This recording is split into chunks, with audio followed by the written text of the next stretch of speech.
2 Samuel 18. Then David mustered the men who were with him, and set over them commanders of thousands and commanders of hundreds. And David sent out the army, 1/3 under the command of Joab, 1/3 under the command of Abishai the son of Zeruiah, Joab's brother, and 1/3 under the command of Ittai the Gittite. And the king said to the men, I myself will also go out with you. But the men said, You shall not go out, for if we flee, they will not care about us. If half of us die, they will not care about us. But you are worth 10,000 of us. Therefore it is better that you send us help from the city. The king said to them, Whatever seems best to you, I will do. So the king stood at the side of the gate, while all the army marched out by hundreds and by thousands. And the king ordered Joab and Abishai and Ittai, Deal gently, for my sake, with the young man Absalom. And all the people heard when the king gave orders to all the commanders about Absalom. So the army went out into the field against Israel, and the battle was fought in the forest of Ephraim. And the men of Israel were defeated there by the servants of David, and the loss there was great on that day, 20,000 men. The battle spread over the face of all the country, and the forest devoured more people that day than the sword. And Absalom happened to meet the servants of David. Absalom was riding on his mule, and the mule went under the thick branches of a great oak, and his head caught fast in the oak, and he was suspended between heaven and earth, while the mule that was under him went on.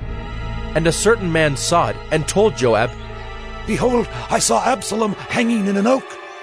Joab said to the man who told him, What? You saw him? Why then did you not strike him there to the ground? I would have been glad to give you 10 pieces of silver and a belt.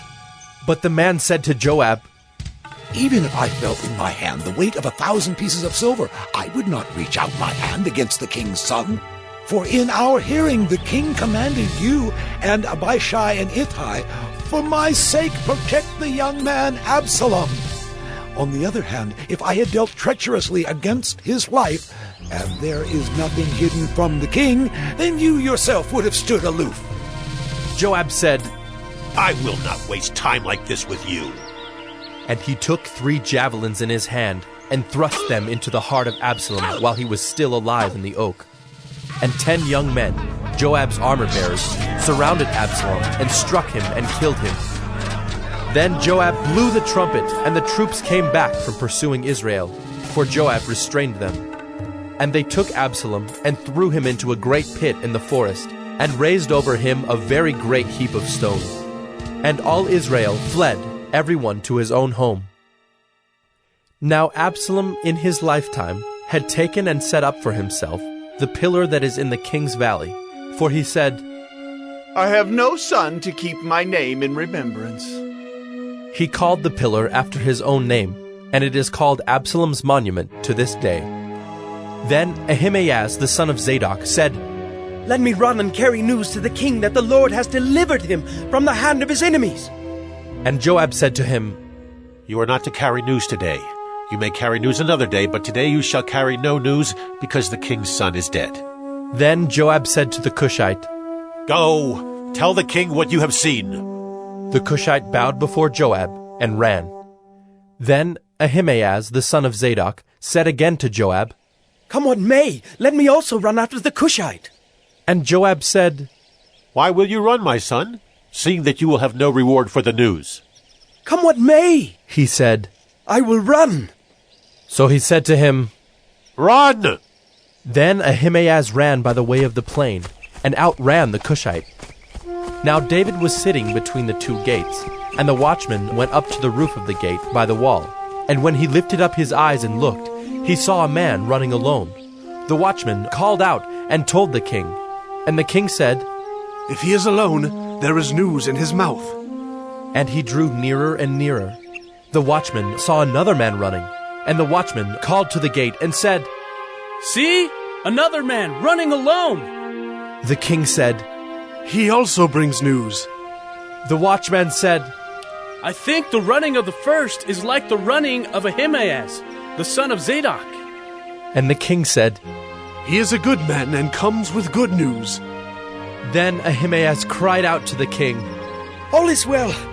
And he bowed before the king with his face to the earth, and said, Blessed be the Lord your God, who has delivered up the men who raised their hand against my lord the king. And the king said, Is it well with the young man Absalom? Ahimaaz answered, When Joab sent the king's servant, your servant, I saw a great commotion, but I do not know what it was. And the king said, Turn aside and stand here. So he turned aside and stood still. And behold, the Cushite came, and the Cushite said, Good news for my lord the king, for the Lord has delivered you this day from the hand of all who rose up against you. The king said to the Cushite, Is it well with the young man Absalom? And the Cushite answered, May the enemies of my lord the king and all who rise up against you for evil be like that young man. And the king was deeply moved, and went up to the chamber over the gate, and wept. And as he went, he said, Oh, my son Absalom, my son Absalom. Would I had died instead of you, O Absalom, my son, my son!